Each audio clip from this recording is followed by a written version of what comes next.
ওরা পার্লামেন্টে বক্তব্য দেয় বাংলাদেশে আপনার পিস কিপিং সোলজার শান্তিরক্ষী বাহিনী পাঠাইতে। কেন? আমার দেশের সেনাবাহিনী কি মরে গেছে না?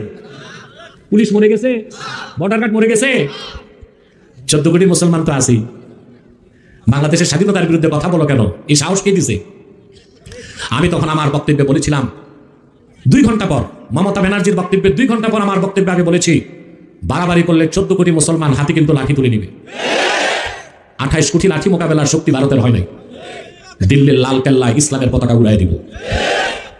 আমি বলেছিলাম সরকারকে ভারতের রাষ্ট্রদূতকে ডেকে শোকজ করা হোক।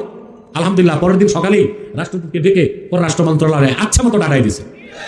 কালকে কি হইলো আপনারা দেখছেন, কলকাতার সব ভাইরাল চ্যানেল আমার বিরুদ্ধে নিউজ করতেছে আমি সন্ত্রাসী, আমি হচ্ছে ডক্টর ইউনূসের উপদেষ্টা। ওই আপনার কলকাতার সাংবাদিকগুলো মেয়াদ উত্তীর্ণ খাইয়া সংবাদ পরিবেশন করে। একটা আছে কি রিপাবলিক বাংলা, এই সাংবাদিক একটা পাক্কা জাদা।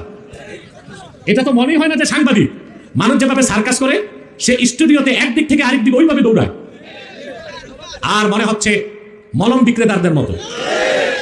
মনে হচ্ছে এই যুদ্ধ লেগে যাচ্ছে, ফাইটার আকাশের উপর, বোমাটা শুধু ছাড়বে। ভাবছিলাম রিপাবলিক বাংলায় যত পাগল সাংবাদিক, এরপর দেখলাম না ক্যালকাটা নিউজ, আবার আজকে সকালে নিউজ করছে আজ তাক বাংলা। ওদের যত ভাইরাল পশ্চিম বাংলার চ্যানেলগুলো এই দেশের বিরুদ্ধে বলতেছে আর আমার বিরুদ্ধে বলে যাচ্ছে। আমি বলতে থাকুক, আমাদের কোনো তোয়াক্কা নাই, ভয় না। মুসলমান একবার যদি বাংলাদেশের স্বাধীনতা হারিয়ে যায়, যুগের পর যুগ পরাধীনতার শৃঙ্খলে আবার আবদ্ধ হয়ে যাবে। অতএব দেশের স্বাধীনতা রক্ষায় আপনাদের ঐক্যবদ্ধ থাকতে হবে।